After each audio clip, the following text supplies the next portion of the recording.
আজকে রিলিজ পেয়েছে শাকিব খানের বহু প্রতীক্ষিত cinema Prince once upon a time in Dhaka. হাইপের মতোই কি ছিল সিনেমা, চলুন ভিউয়ার্স জেনে নেই বিস্তারিত। এটা একটা ফুল এন্টারটেইনমেন্ট প্যাকেজ, অ্যাকশন, রোমান্স আর স্টাইল। শাকিব খান একেবারে নতুন লোকে স্ক্রিনে একদম প্রিন্স ভাই, তার উপস্থিতি সিনেমার সবচেয়ে বড় শক্তি। অ্যাকশন সিনগুলো দারুণ, ভিজুয়াল আর লোকেশন অনেক স্টাইলিশ, বড় বাজেটের ফিল পাওয়া যায়। গানগুলো ক্যাচিং, দুই একটা গান ইতিমধ্যে ভাইরাল। শাকিব খান এখানে একেবারে নতুন লুকে হাজির, তার স্ক্রিন প্রেজেন্স, ডায়লগ ডেলিভারি আর স্টাইল সব মিলে তিনি পুরো সিনেমাটাকে নিজের কাঁধেই টেনে নিয়েছেন। এই সিনেমার সবচেয়ে বড় শক্তির দিক হচ্ছে এর অ্যাকশন আর ভিজুয়াল।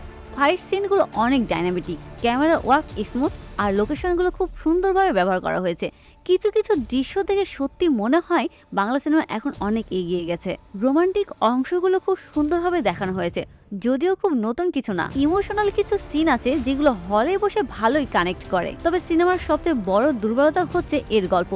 স্টোরিটা কিছু জায়গায় প্রিডিক্টেবল লাগে, আর কিছু টুইস্ট আগে থেকে আন্দাজ করা যায়। আর একটু শক্ত স্ক্রিপ্ট হলে সিনেমাটা আরো অনেক ভালো করতে পারতো। অনেকেই বলছেন শাকিব খানের লুক আর স্টাইল একদম নেক্সট লেভেলের, কেউ বলছেন অ্যাকশন আর ভিজুয়াল দারুণ, আবার কেউ বলছে গল্পটা একটু দুর্বল। তবে ওভারঅল সবাই একমত, ঈদের জন্য এটা একটি এন্টারটেইনমেন্ট ছবি। আমার কাছে সিনেমাটা এন্টারটেইনিং, ভিজুয়ালি স্ট্রং আর স্টার পাওয়ারে ভরপুর। আমি দিয়েছি 5-এ 3.5।